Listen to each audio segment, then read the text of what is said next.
ನಮಸ್ತೆ, welcome back to my YouTube channel. ನನ್ನ ಚಾನಲ್ನ ಯಾರೆಲ್ಲ ಹೊಸದಾಗಿ ನೋಡ್ತಾ ಇದ್ದೀರ ಅವರು ಸಬ್ಸ್ಕ್ರೈಬ್ ಮಾಡ್ಕೊಂಡು ನೋಡಿ, ನನಗೆ ಹಾಗೆ ಸಪೋರ್ಟ್ ಮಾಡಿ. ನಾನಿಲ್ಲಿ ಗೋರಿಕಾಯಿ ಅಂತ ಹೇಳ್ತಾರೆ, ಇಲ್ಲಾಂದರೆ ಜವಳಿಕಾಯಿ ಅಂತಲೂ ಕೂಡ ಕರೀತಾರೆ. ಇದರಿಂದ ನಾನು ಒಂದು ಟೇಸ್ಟಿಯಾಗಿರುವಂತಹ ಒಂದು ಪಲ್ಯ ಮಾಡೋಣ ಅಂಥೇಳಿ ಮಾಡ್ತಾಯಿದ್ದೀನಿ. ನೋಡಿ, ನಾನು ಇಲ್ಲಿ ಈ ರೀತಿಯಾಗಿ ಕ್ಲೀನ್ ಮಾಡ್ಕೊತಾ ಇದ್ದೀನಿ. ಇದನ್ನು ನೀಟಾಗಿ ತೊಳೆದು ಇಟ್ಕೊಂಡಿದ್ದೀನಿ. ಈ ರೀತಿ ಎರಡು ಸೈಡು ನಾರುಗಳನ್ನ ತೆಗೆದು ಈ ರೀತಿ ನಿಮ್ಗೆ ಯಾವ್ಯಾವ ಸೈಜಿಗೆ ಬೇಕೋ ಆ ರೀತಿಯಾಗಿ ಕಟ್ ಮಾಡ್ಕೋಬೋದು. ನಾನಿಲ್ಲಿ ಮೀಡಿಯಮ್ ಸೈಜಾಗಿ ಕಟ್ ಮಾಡ್ಕೋತಾ ಇದ್ದೀನಿ. ಒಬ್ಬೊಬ್ಬರು ಸ್ವಲ್ಪ ಉದ್ದಕ್ಕೂ ಕೂಡ ಕಟ್ ಮಾಡ್ಕೋತಾರೆ. ನಾನಿಲ್ಲಿ ಸ್ವಲ್ಪ ಚಿಕ್ಕದಾಗೇ ಕಟ್ ಮಾಡಿಟ್ಕೊಂಡಿದ್ದೀನಿ. ಎಲ್ಲ ಗೋರಿಕಾಯಿನೂ ಕೂಡ ಈ ರೀತಿಯಾಗಿ ಕಟ್ ಮಾಡ್ಕೊಂಡಿದ್ದೀನಿ. ಈ ಸೈಜಿಗೆ ಕಟ್ ಮಾಡಿಟ್ಕೊಳ್ಳಿ, ಸಾಕಾಗುತ್ತೆ.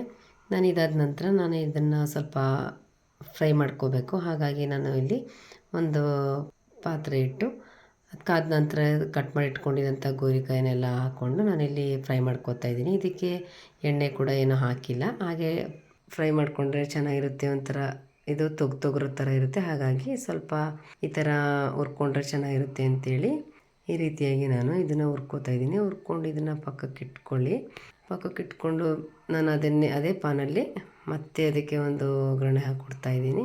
ಅದಕ್ಕೆ ನಾನು ಪಾನ್ ಇಟ್ಟು ಮತ್ತೆ ಅದನ್ನು ಕಾಯಕ್ಕಿಟ್ಟು ಎಣ್ಣೆ ಹಾಕಿ 1-2 ಸ್ಪೂನಷ್ಟು, ಅದಕ್ಕೆ ಒಂದು ಅರ್ಧ ಸ್ಪೂನ್ ಸಾಸಿವೆ ಮತ್ತು ಜೀರಿಗೆ ಮತ್ತು ಒಂದು 4-5 ಮೆಣಸಿನ್ಕಾಯಿನೂ ಕೂಡ ಹಚ್ಚಿಟ್ಕೊಂಡಿದ್ದೆ, ಅದನ್ನು ಕೂಡ ಹಾಕಿ ಫ್ರೈ ಮಾಡ್ಕೋತಾ ಇದ್ದೀನಿ. ಮತ್ತು ಕರಿಬೇವಿನ ಸೊಪ್ಪು ಕೂಡ ಹಾಕೋತಾ ಇದ್ದೀನಿ. ಹಾಕ್ಕೊಂಡು ಅದನ್ನು ಎಣ್ಣೆಯಲ್ಲಿ ಫ್ರೈ ಮಾಡ್ಕೊಳ್ಳಿ. ಕರಿಬೇವಿನ ಸೊಪ್ಪೆಲ್ಲ ಹಾಕಿದ್ಮೇಲೆ ನಾನಿಲ್ಲಿ ಒಂದು 2 ಮೀಡಿಯಮ್ ಸೈಜ್ ಈರುಳ್ಳಿನ ಸಣ್ಣದಾಗಿ ಹಚ್ಚಿಟ್ಕೊಂಡಿದ್ದೀನಿ. ಈ ಈರುಳ್ಳಿನೂ ಕೂಡ ಹಾಕ್ಕೊಂಡು ಒಂದು ಬ್ರೌನ್ ಕಲರ್ ಬರೋವರೆಗೆ ಹಾಗೆ ರೋಸ್ಟ್ ಮಾಡ್ಕೊಳ್ಳೋಣ. ಈರುಳ್ಳಿ ಎಲ್ಲ ಚೆನ್ನಾಗಿ ಬಾಡಿದ್ರೆ ತುಂಬ ಚೆನ್ನಾಗಿರುತ್ತೆ.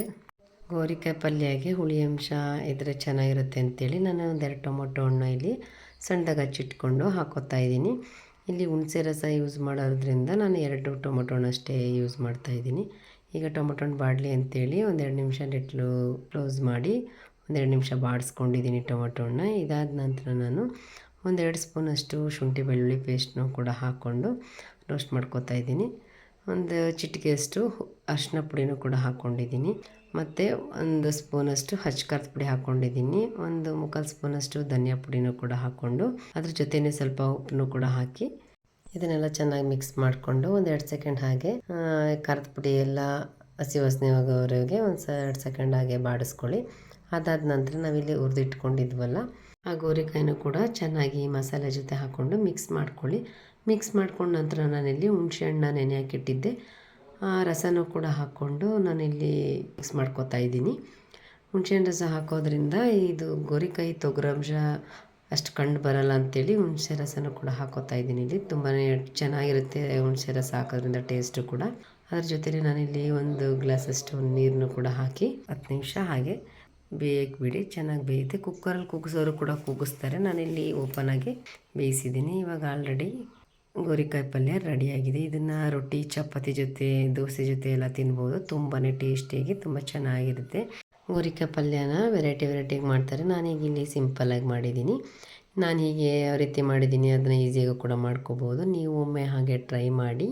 ಈ ರೆಸಿಪಿ ಹೇಗಿದೆ ಅಂತೇಳಿ ಕಮೆಂಟ್ ಬಾಕ್ಸಲ್ಲಿ ಕಮೆಂಟ್ ಮಾಡಿ, ಲೈಕ್ ಮಾಡಿ, ಶೇರ್ ಮಾಡಿ. Thank you.